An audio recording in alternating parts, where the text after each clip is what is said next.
Welcome back to باخبر سویرا جناب. اور آپ کو ہم خبر تو دے چکے ہیں کہ نہ صرف دودھ کی قیمتوں میں اضافہ ہوا ہے بلکہ ایل پی جی کی قیمت میں بھی اضافہ ہوا. اوگرا نے نوٹیفیکیشن جاری کیا, لیکن ایل پی جی سیلرز جو ہیں وہ کون سا اوگرا کا نوٹیفیکیشن مانتے ہیں؟ وہ تو اپنی من مانی کی مرضی کے ریٹ کے اوپر ایل پی جی سیل کر رہے ہیں اور یہ اسکیم ریٹس. ایل پی جی نے فی کلو قیمت میں 78 روپے, ٹھیک ہے, آئی تھنک 78 روپے 28 پیسے کا اضافہ کیا ہے. اب نئی قیمت ہو گئی ہے 304 روپے 12 پیسے. 304 روپے 12 پیسے مقرر ہو گئی ہے.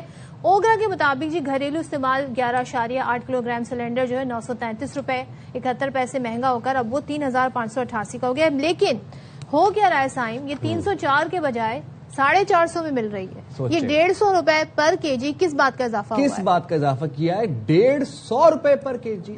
مطلب سکیم بھی کرنا ہے تو اس حد تک سکیم کرنا ہے کہ 150 روپے پر کے جی.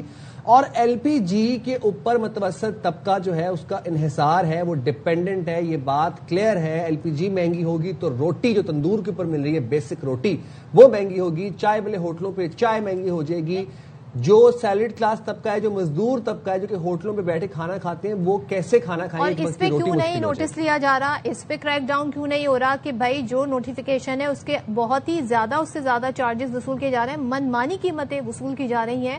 اور یہ بات تو ہم دیکھ رہے ہیں کہ کس کو فائدہ پہنچ رہا ہے اس ساری پروفٹ کا؟ گینر کون ہے جی؟ بینیفیشری کون ہے؟ منافع خور, جو منافع خوری کر رہے ہیں. اب آپ مجھے یہ بتائیں, مزید تفصیلات ہم جان لیں گے اپنے نمائندے انجم وہاب سے. انجم, مجھے ایک بات بتائیے گا کہ اوگرا نے جو نوٹیفیکیشن جاری کیا ہے اس میں 304 روپے قیمت ہے. ایل پی جی مل رہی ہے من مرضی ریٹس کے اوپر, جس کا جو دل کر رہا ہے 400, 450, 450. یہ کیا چل رہا ہے؟ کوئی پوچھنے بتانے والا نہیں ہے. اصل قیمت بتائیں نا ہمیں. بالکل, آپ نے تو ابھی خیر یہ بھی 450 مارکیٹ میں دیکھیں 460 روپے فروخت ہو رہی ہے, لیکن عوام کے لیے تو یہ پہلے ہی 370 روپے میں فروخت ہو رہی تھی جب اس کا 224 روپے کا ریٹ تھا. لیکن اب جیسے 78 روپے کا اضافہ ہوا, 304 روپے 12 پیسے ہو گئی, تو رات ہی اس میں تقریباً 100 روپے سے اوپر کا اضافہ کر دیا گیا. 144 روپے کا اضافہ کیا گیا اور اس کے بعد مارکیٹ میں 460 روپے رات میں ہی بکنا شروع ہو گئی تھی. ہمارے یہاں پہ ایل پی جی فراہم کرنے والے سے بات کی, ان کا کہنا ہے کہ یہ تو ابھی کے ریٹ ہے, اس وقت کے ریٹ ٹائم یہ ابھی کے ریٹ ہے, سطح فدیب کے ریٹ ہے. اگر آپ نے ابھی ایل پی جی خریدنی ہے تو آپ کو 460 ملے گی. لیکن ان کے پاس جیسے ہی نئی ابھی سپلائی آئے گی تو وہ ان کو کہہ رہے ہیں کہ ہمیں 460 روپے میں آئے گی تو اس میں مزید ایڈ کر کے تو بیچیں گے. تو یہ صورتحال ہے کہ اس میں ابھی مزید ایڈ ہونی ہے. تو یہ صورتحال اوگرا نے اس کا نوٹس دیا تھا کہ ہم ایکشن لیں گے. انتظامیہ کو آگاہ کیا, کمشنر اسسٹنٹ کمشنر کو آگاہ کیا کہ جی مارکیٹ میں جہاں ایل پی جی مہنگی فروخت ہو رہی ہے وہاں پہ کریک ڈاؤن کیا جائے. ہمیں کریک ڈاؤن تو نظر آتا ہے, لیکن وہ کریک ڈاؤن نظر ہوتا ہوا کہیں نہ کہیں جب ان کے اوپر زور آتا ہے اوگرا کا, تو چند اسسٹنٹ کمشنر نکلتے ہیں, 2-4 دکانوں پر جاتے ہیں, ہزاروں روپے کا پیٹرول خرچ کر کے جاتے ہیں اور چند 100 روپے یا چند ہزار روپے جرمانہ کر کے وہ واپس آ جاتے ہیں. صرف جرمانہ کرتے ہیں, دکانیں سیل نہیں کرتے ہیں.